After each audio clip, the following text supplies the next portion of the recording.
Take two. Welcome to the most must-see WWE talk show in history. Welcome to Miz TV. And yes, we are live on Facebook Live. We are right here. We are today in Minneapolis, Minnesota. And, you know, with the debut of Miz TV on Facebook Live, you never know where it's going to be, what's going to happen, who's going to show up. But today, I wanted a huge debut. And who better to have as my guest than the current Intercontinental Champion, the Lunatic Fringe, the star of the WWE Studios film 12 Rounds 3 Lockdown. Ladies and gentlemen, it is none other than Dean Ambrose. Thank you very much for being here on the debut show. Well, hopefully it goes a lot better than Miz TV usually goes. I know. I'm hoping this is a much safer setting. It's very safe. There's no audience except for the people live in our little camera right there. So this is going to be very smooth, very easy. But there will be hard-hitting questions. But I want to talk about your movie. You're in your debut film. How was it doing filming that?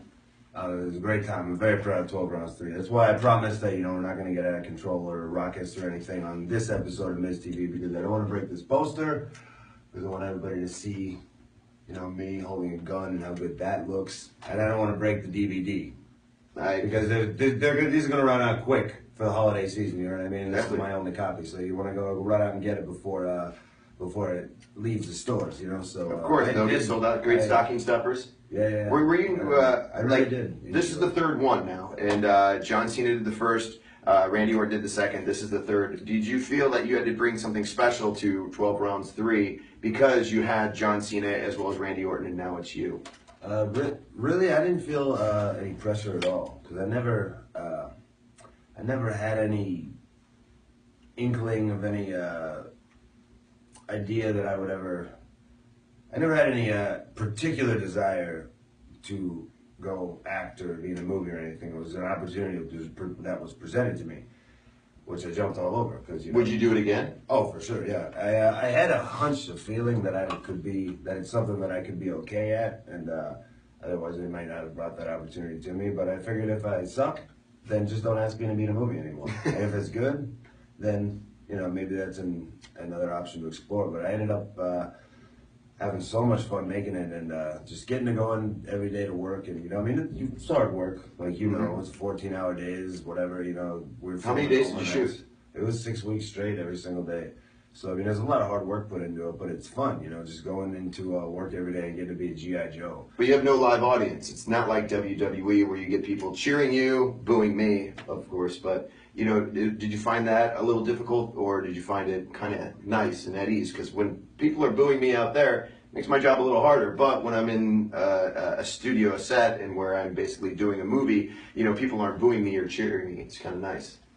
Yeah, there is a big difference. On the one hand, it's a lot more, acting can be a lot more intense, because it's very stripped down, and it's not as, you're not playing for the last guy in the wild and off the cuff and so forth. It's just kind of you in your own mind. You might be the only person in the scene, or just you and one other person, and everything you can. And the camera picks up everything. Yeah, every little minute thing drop, and you don't want to make any mistakes, so you can overthink instead of just learning all kinds of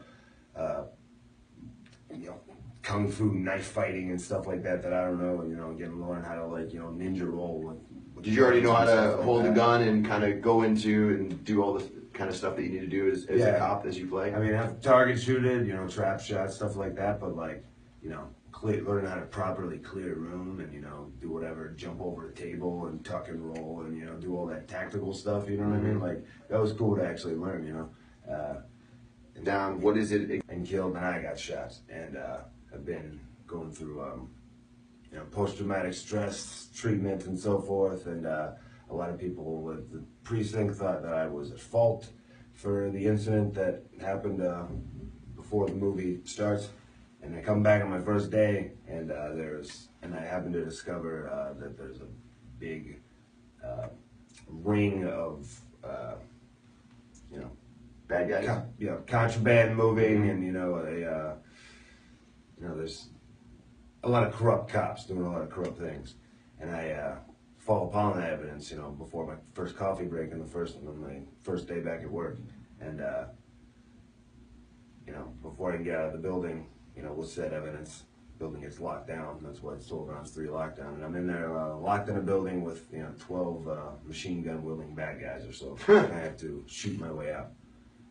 All right, and so with the Marine as well as all the movies that I've done a lot of preparing. Like I'd watch a lot of movies, like to get ready for the Marine 3 and Marine 4. I would watch a lot of action movies. I watched, The Good, the Bad, the Ugly. I'd watch like kind of diehards. Did you do any of that to get into this role for 12 rounds?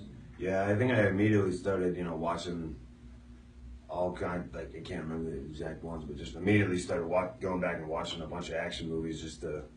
You kind of remind me of John McClane in this, like Bruce Willis in Die Hard. It kind of has that kind of vibe to it. I don't know. It's got to be a very similar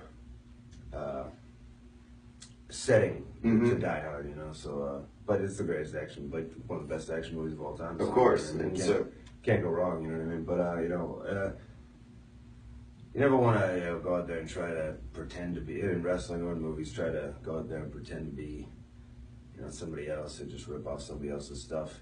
But I remember going after we started filming, I learned a bit more about how the process works and how stuff is shot and everything. Then going back and watching a lot of action movies, and then having a whole new appreciation for how they look and stuff. And because I can imagine how they're being shot now from like the other side of the camera. You know what I mean? Mm-hmm. So I think the main thing though was in preparing was just like. I didn't want it to be Dean Ambrose plays a cop. Sure. I wanted you wanted to be a different character. You wanted to show something, another side of you. Yeah, whatever this person that I was going to be asked to portray, which is Detective Shaw in this movie. He's got all this, baggage and so forth, and he's got his own personality that's not necessarily the same as mine. I wanted people to be able to buy that I was this person, and not just feel like they were watching a skit on it. And you excited about watching that? It used to be like people would watch like Home Alone and Die Hard. It would always be like a big Christmas time movie. Sure. But I think now we can all watch this year. We can all watch Santa's Little Helper, followed up with 12 rounds 3 lockdown. Boom! You heard it there from Dean Ambrose. Thank you very much. This has been.